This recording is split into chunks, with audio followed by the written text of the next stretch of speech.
बबीता जी मथुरा से। श्री हरिवास। महाराज जी राधे राधे, आपके चरणों में कोटि कोटि प्रणाम।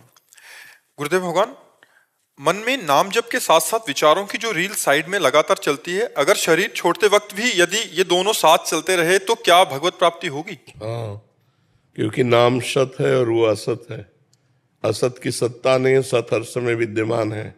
इसलिए जैसे अजामिल ने अपने पुत्र को पुकारा, उसका नाम नारायण था। नारायण, उसके चिंतन में भगवान नहीं थे, केवल भगवान का नाम पुत्र का रखा गया था, तो उसके चिंतन में पुत्र था और बुला रहा था नारायण। तो अंतिम समय नारायण नाम उच्चारण मात्र से भगवान के पार्षद आ गए और अजामिल को जमदूतों के फंदों से छुड़ाकर परम पद की प्राप्ति हुई। तो भाव हो या कुभाव हो, इससे कोई मतलब नहीं है। यदि नाम चल रहा है, अंतिम श्वास छूटी तो उसे भगवत प्राप्ति होगी। भाव कुभाव अनख आलसहु, नाम जपत मंगल दिशि दशहु। दसों दिशाओं में उसका मंगल होता है जो भगवान का नाम जप करता रहता है। और अंतिम समय भगवान का नाम आ जाए तब तो परम मंगल हो ही जाएगा, इसमें कोई संशय नहीं है। विचार कब खत्म होते हैं?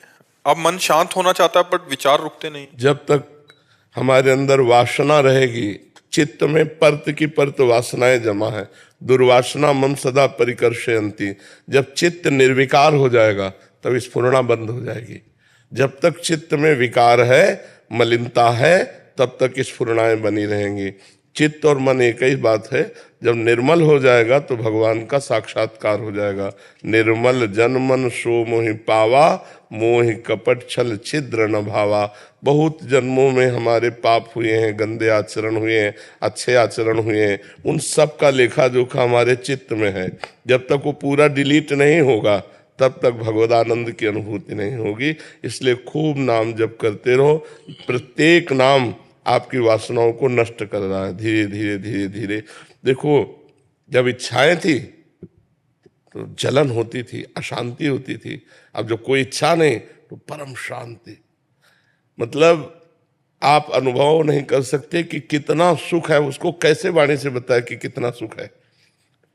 कामनाओं में, भोगों में लोगों ने मस्ती समझ रखी है, और जबकि भोग और कामनाएं हमारी मस्ती को नष्ट करती है, हमारे आनंद को क्षीण करती है।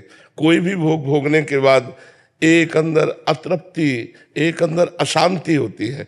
अगर भोगों का त्याग कर दिया जाए तो अभी असली मस्ती जागृत हो जाए, जो हमारा चैतन्य घन आत्मानंद स्वरूप है। जहां जरा सा भगवदानंद मिला, भाग पड़ेगा जीव संसार से। मन हमारा भाग पड़ेगा भगवान की तरफ। अभी भगवान का सुख मिला नहीं और संसार का सुख छूटा नहीं, तो ये लगता है कि इस शरीर में नहीं तो इस शरीर में मिल जाएगा, इस शरीर में नहीं तो इस शरीर। भोगते भोगते जीवन व्यतीत हो जाता है और कभी तृप्ति नहीं होती, क्योंकि इसमें है ही नहीं कुछ। तृप्ति कहाँ से हो? कुछ हो तो तृप्ति मिले। देखो, गोस्वामी तुलसीदास जी को जब राम जी का साक्षात्कार हुआ तो वो कह रहे हैं, जाकी कृपा लवलेश ते मति मंद तुलसीदास हो, पायो परम विश्राम, राम समान प्रभु नाही कहूं। परम विश्राम, स्फुरणा ही नहीं हो रही।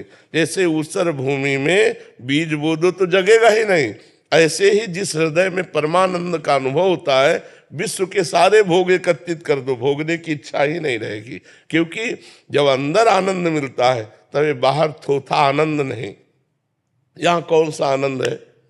जैसे हम रुपया रखते हैं तो रुपया इसलिए प्रिय कि भोग सामग्री मिलती है। अगर भोग सामग्री न मिले तो रुपये से कोई प्यार नहीं। आप देखो, अभी आपको 2000 नोट के एक टाली भर गिरवा दी जाए रुपया आपके सामने, आप एक भी नहीं उठाएंगे। क्यों भाई, 2000 है? बोले नहीं, अभी चलते नहीं, इनसे भोग सामग्री नहीं मिलेगी। तो रुपया से हमें प्रेम नहीं है। रुपया इसलिए चाहिए कि भोग सामग्री मिलेगी। भोग सामग्री शरीर स्वस्थ, शरीर स्वस्थ भोग भोगने के लिए। पूरा माइंड को आप अपने पढ़ो, इतना ही है कला। इसका अंतिम विश्राम काम सुख है। देख लो, सब देखो दिमाग में, रुपया पैसा, खान पान, कपड़ा लत्ता, मकान दुकान सब, लेकिन अंतिम विश्राम कहाँ मानता है? राम नहीं, काम। अंतिम विश्राम अपनी कामनाओं की पूर्ति। और हमारी कामना कहाँ से पूर्ति होती है? जरा उस स्थानों को देखो, जहां हाथ लगा दो तो रज लगा के साबुन लगा के हाथ धोना पड़े। इसको एक सीमा में बांधा गया कि 25 वर्ष तक ब्रह्मचर्य रहिए, ब्रह्मचर्य के बाद जब गृहस्थ में जाइए तो एक पत्नी व्रत रहिए। कोई धर्मशास्त्र को मान रहा है क्या?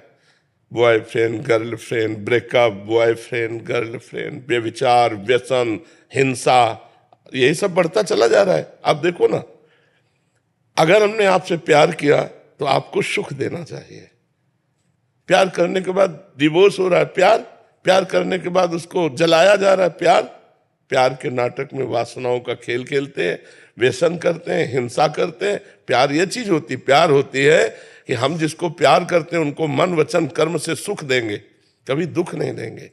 अगर वो सुखी है दूसरों से प्यार करने में तो हम कभी विरोध नहीं करेंगे। हमारे हृदय में तुम्हारे प्रति प्यार आया है, इसलिए तुम आशीर्वाद है, तुम सुखी रहो, तुम सुख में रहो, हम तुम्हें सुखी देखें, यही हमारा। ये कौन सा प्यार? तो फिर मन वृत्तियां बढ़ती चली जाती हैं अशांति की तरफ, और ये सब वासनाएं बनती चली जा रही। तुम्हारे किताब में, मनरूपी किताब में सब लिखता जा रहा है।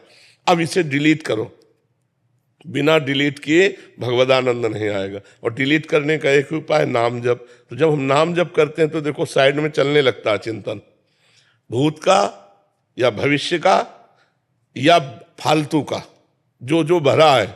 अब आप देखते हो इतनी गंदी बातें तो भजन करने के पहले नहीं आती थी, जब भजन शुरू किया तब आ रहे, वो आ रहे हैं डिलीट होने के लिए। हमें विचलित नहीं होना, जब तक वो वासनाएं डिलीट नहीं हो जाएंगी तब तक भगवान का दर्शन नहीं होगा, तब तक आनंद की अनुभूति नहीं होगी। इसलिए खूब नाम जप करो। नाम जप अभी इसी क्षण आपको पावर दे रहा है, लेकिन अनुभव आएगा जब लंबे समय तक भजन होगा। और जहां आनंद आया फिर तो भगवान दे रहे हैं केवट को सियाजू की अंगूठी, तो कह रहा अब कछुनाथ न चाही मोरे, अब नहीं चाहिए। आप मिल गए, आपके चरण पखार लिए, आप कुछ नहीं चाहिए। जिसके प्राप्त होने के बाद कुछ प्राप्त करना बाकी नहीं रहता वो भगवान है, जिसके जान लेने के बाद कुछ जानना बाकी नहीं रहता वो भगवान है। और वहीं हमें विश्राम मिलेगा, ना रुपया में मिलेगा, ना भोगों में मिलेगा। चाहे जितना भोग लो, कभी विश्राम मिल ही नहीं सकता है। महाराज भर्तृहरि, उनकी जीवन चरित्र है। उनकी पत्नी महारानी पिंगला, सर्वश्रेष्ठ सुंदर चक्रवर्ती सम्राट महाराज भर्तृहरि, वो भर्तृहरि से तृप्त नहीं थी, वो एक अश्वपाल से प्रेम लगा बैठी। अश्वपाल चक्रवर्ती सम्राट की महारानी से तृप्त नहीं हुआ, वो एक वैश्या से प्रेम लगा बैठा। जब भर्तृहरि जी को इस चरित्र का पता चला तो उन्होंने सिंहासन पर मुकुट रख दिया। धिक्कार है ऐसे संसार को, जहां मुझ चक्रवर्ती सम्राट से मेरी पत्नी तृप्त नहीं है, एक घोड़े को देखने वाले से प्यार करती है। और वो घोड़े को देखने वाला चक्रवर्ती सम्राट की भार्या से तृप्त नहीं, वो एक वैश्या से प्यार कर। ये धोखेबाज संसार नहीं। तो सच्चिदानंद भगवान के बिना सुख प्राप्त होने वाला नहीं। इसलिए सब लोग अपने कर्तव्य का पालन करो, नियम से रहो, जो तुम्हारी मर्यादा है उस मर्यादा में रहो, चरित्र दूषित मत करो, व्यसन मत करो, परोपकार करो, नाम जप करो, आनंदमय हो जाओगे। अपने आप आनंद में, किसी से आनंद मांगने की जरूरत नहीं। अब करो पापाचरण, चाहो सुख तो कैसे प्राप्त हो सकता है।